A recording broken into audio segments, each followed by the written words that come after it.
मंदिर के बारे में आप सब ने देखा होगा, टेलीविजनों पे एक देश के 4-5 जजेस साहब प्रेस कॉन्फ्रेंस कर रहे हैं और दुनिया में पहली बार देखा कि जजेस, सुप्रीम कोर्ट के जजेस पत्रकारों से न्याय मांग रहे हैं। ये कहीं सुना आपने आज तक? आपको याद है ना वो सीन, सुप्रीम कोर्ट के प्रांगण में चीफ जस्टिस से लेकर के लोग उस पर अपनी बात रख रहे हैं, अपनी बात बताई जा रही है। वो प्रेस कॉन्फ्रेंस हो गई, बात खत्म हो गई, आई गई हो गई, लोग भूल गए। और वो ये जानता है कि लोग भूल चुके होंगे, तभी काम शुरू करता है वो। उसने शाम में अनाउंस किया दिल्ली में, और क्योंकि हम मीडिया में लंबे समय तक रहे तो इतना तो हमको समझ में आता है कि कोई क्यों ये बात कहता है और क्यों नहीं कहता। यही एक्सपीरियंस का फायदा होता है। अनाउंसमेंट हुआ कि भारत के प्रधानमंत्री सुप्रीम कोर्ट का दौरा करना चाहते हैं। अब ये अनाउंसमेंट हुआ तो सैनिटाइज कर दी गई, एसपीजी लग गई, सब झाड़ी वाड़ी, यहां तो कबूतर सब ढूंढा जा रहा है कि कोई कबूतर ना आ जाए, कोई बिल्ली ना आ जाए। अब आप ये तो मानेंगे कि जिस इंस्टीट्यूशन को वो देखने जा रहा है उस इंस्टीट्यूशन का टॉप वही घुमाएगा, कोई किलर तो घुमाएगा नहीं, घुमाएगा।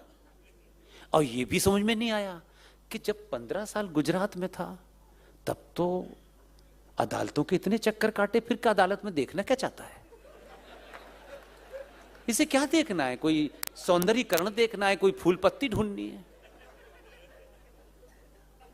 तो वो जो छोटे वाले थे ना, छोटे से साइज के चीफ जस्टिस, उनको भी लगा कि आज पूरा घुमा ही दूंगा मैं इसको, इधर जा इधर जा इधर जा इधर जा। पूरा देश देख रहा है कि वो चीफ, और वो क्या कहते हैं, बताइए जज साहिबान कहां बैठ के फैसला देते हैं? यहां बैठ के देते हैं। यहां कैसा है, ये कैसा है? जब सब कुछ हो गया, उसके कदम तेज तेज थे और उनको छोटे थे कदम, उनके कदम छोटे छोटे थे हो गए, तो उनसे बोले, एक पर्चा निकाला, ये देखा है आपने? बस नमस्कार, पूरा हो गया। और जज साहब बाहर आए। जज साहब बोले, राम मंदिर पे फैसला 40 दिन में दूंगा। कुछ लोगों को समझ नहीं आया कि ये कौन सा इंजेक्शन लगा है। और फिर 40 दिन के बाद फैसला आया, राम मंदिर यहीं बनेगा, यही मंदिर है। मालूम है क्या था? सत्ताएं सिर्फ ऑफिस में बैठ करके नहीं चलती हैं। हमारे पूर्वजों ने सत्ताएं सिर्फ बैठ के नहीं चलाई हैं। जमीन की हकीकत, जो कागज दिखाया था ना, वो कागज उनके दामाद का था।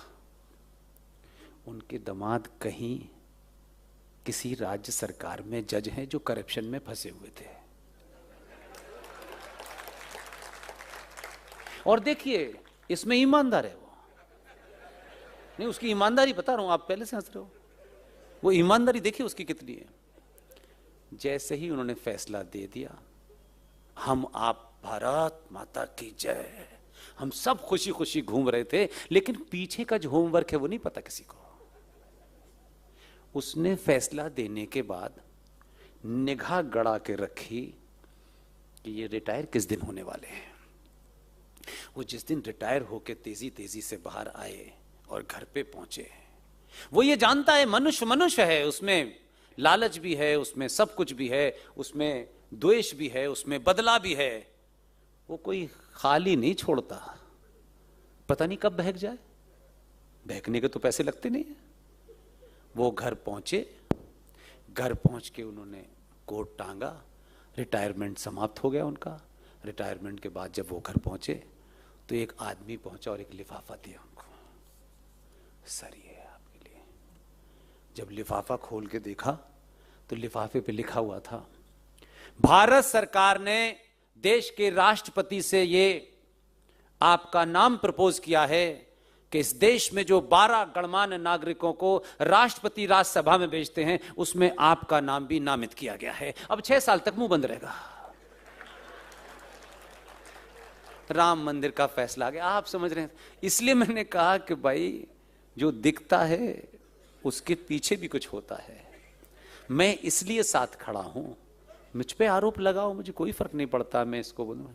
मैं ऐसे योद्धाओं को बार बार चुनूंगा, 1000 बार चुनूंगा और चुनता रहूंगा। मुझे उसने क्या किया है, न मुझे आलू में इंटरेस्ट है, न प्याज में इंटरेस्ट है। ये जीवन है, जीवन में कभी प्याज कम होगी, सस्ती होगी, लेकिन हमारी सभ्यता जिसके नाम लेने से आपको दुनिया में यह गर्व हो कि हमसा न कोई था न हो सकता है, अगर उसकी स्थापना में अगर राजा ने कुछ ऊपर नीचे भी किया है तो भी सही है। अब बताइए किसने उसको 240 पे रोका? सोचे जरा।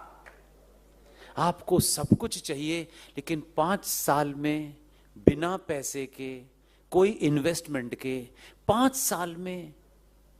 साल में आप 1 मिनट 30 सेकंड के लिए सनातनी नहीं हुए, यह शर्म की बात है। उस 30 सेकंड में आपको जाति, मेरा, तेरा, इसको नीचे दिखाना है, उसको नीचे दिखाना है, आपने उसे 240 पर रोक दिया है। किससे बदला ले रहे हो? किसको स्थापित करना चाहते हो? किसको मैसेज दे रहे हो? अपने छोटे माना कि महंगाई होगी, माना कि बहुत सारे काम नहीं होंगे, लेकिन जो काम इस वक्त हो सकते हैं वो बाद में नहीं होंगे। 1 मिनट की, 10 सेकंड की गलती में उस वक्त ही आपको दुनिया के सारे फैसले करने थे।